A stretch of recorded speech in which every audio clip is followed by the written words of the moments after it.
নমস্কার, আমি বৃষ্টি। রিল বৃষ্টির চ্যানেলে সকলকে স্বাগত জানাচ্ছি। আর আজ হচ্ছে রবিবার, তো সানডে স্পেশাল একটা গল্প হয়ে যাক, কি বলো তোমরা? তো তোমরা সবাই কেমন আছো অবশ্যই আমাকে জানিও কমেন্ট বক্সে। আর আমার গল্প কেমন লাগছে সেটা জানাতে একদম ভুলো না। নতুন বন্ধু যারা রয়েছে তাদেরকে আমি অনুরোধ করবো চ্যানেলটাকে সাবস্ক্রাইব করে নোটিফিকেশান বেলটা অন রাখতে, আমার পাশে থাকতে এবং এইরকম সুন্দর সুন্দর গল্প, ভ্লগ, মিনি ভ্লগ সমস্ত কিছু দেখে নিজেদের লাইফটাকে এনজয় করতে। তো চলো আজকে সানডে স্পেশাল ভূতের গল্প। গল্পের নাম শেষ বলি, শ্রাবণী মরিচিকা। প্রথম পর্ব। বৃষ্টি ভেজা এক রাতে মাথায় ছাতা দিয়ে অন্ধকার জঙ্গল পেরিয়ে হন হন করে হেঁটে চলেছে এক মহিলা। প্রবল বৃষ্টি ছাতাও মানে না, প্রায় আধ ভেজা মহিলাটি প্রবেশ করলেন এক শ্মশানে। বৃষ্টি শুরু হওয়ায় আধ পোড়া চিতা ফেলে গেছে। কেউ সেই চিতা থেকে মরার আধ পোড়া মুখটা হাঁ করে চেয়ে আছে মহিলার দিকে। সেদিকে তাকিয়ে মহিলা একবার আঁতকে ওঠেন। বৃষ্টির ঝমঝম শব্দ আর নিজের পায়ের ছপছপ আওয়াজ ছাড়া কোনো প্রাণীর শব্দ নেই। অন্ধকার শ্মশানের এক প্রাচীন বুড়ো ছাতিম গাছের তলায় বসে রয়েছে এক কালো ছায়াময় মূর্তি। সেদিকে এগিয়ে যায় মহিলা। মূর্তিটির লম্বা জটালো চুল থেকে টপ টপ করে ঝরে পড়ছে জল। মহিলাটি তার সামনে গিয়ে বসলে পদ্মাসনে থাকা মূর্তিটি চোখ বন্ধ অবস্থায় একবার হুঙ্কার দিয়ে জয় মা বলে মহিলাটির উদ্দেশ্যে বললেন, যা বলেছিলাম এনেছিস?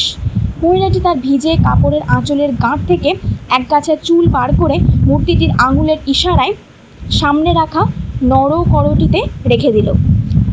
পদ্মডুবি গ্রামের জমিদার বাড়ির ঠাকুর দালানে বসে জমিদার নীলাম্বর চৌধুরী ও তার ছোট ভাই দিগম্বর চৌধুরী পুরোহিত রামরতন চক্রবর্তী দেবী দুর্গার সন্ধ্যারতি করছেন।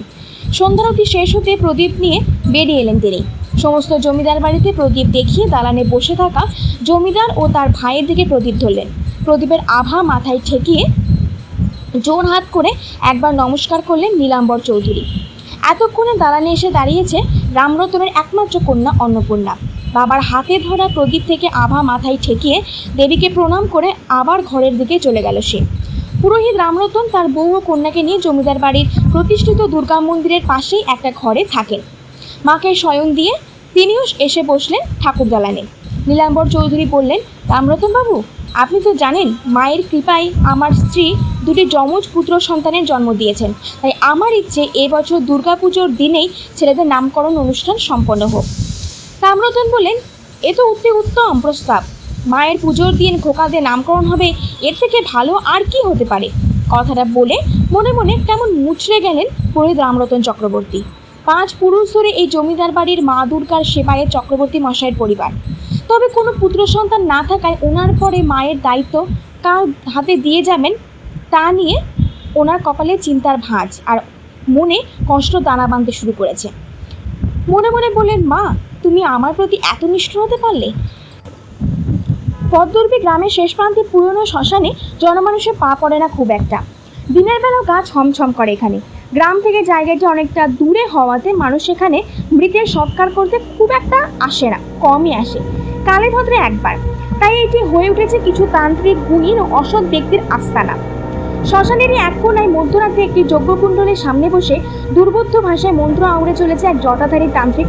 সারা মুখে গায়ে ছাই ও সিঁদুরের প্রলেপ, লাল বস্ত্র পরিধান করা এই তান্ত্রিকের ঠিক পিছনে বসে রয়েছে এক মহিলা। তান্ত্রিক মাঝে মাঝে পাশে রাখা নরকরটি থেকে কিছু তরল পান করছেন এবং কিছু গুঁড়ো ছুঁড়ে মারছেন যজ্ঞের আগুনে। অদূরে রাখা হাঁড়ি কাছে এখনো তাজা রক্ত লেগে। পিছনে বসে থাকা মহিলাটি বললেন, বাবা, আপনি যা যা বলেছেন আমি তাই করেছি। গ্রামের যত 10 বছর বয়সের মেয়ে আছে তাদের খোঁজ এনে দিয়েছি। আপনার অনুচরদের সেই মতো তারা মেয়েগুলিকে অপহরণ করে এনেছে। কিন্তু এখন কোনো মা বাবা তার মেয়েকে বাইরে একা বেরোতে দিচ্ছে না, তাই পরবর্তী বলির ব্যবস্থা কিভাবে হবে? তাহলে কি আমার মনোবাসনা পূর্ণ হবে না? ধ্বংস হবে না ওই অহংকারী জমিদারের কুল বংশমর্যাদা প্রতিপত্তি? প্রথম পর্ব এখানেই শেষ করলাম। দ্বিতীয় পর্ব শুনতে হলে অবশ্যই আমার চ্যানেলটাকে সাবস্ক্রাইব করতে হবে, পাশে নোটিফিকেশন বেলটা অন রাখতেই হবে, কারণ এর পরে কি হতে চলেছে সেটা তো তোমাদেরকে জানতেই হবে বন্ধুরা। তাহলে প্লিজ শুনতে থাকো এই অডিও স্টোরি শেষ বলি, আর সাবস্ক্রাইব করো রিল বৃষ্টির চ্যানেলটিকে। টাটা।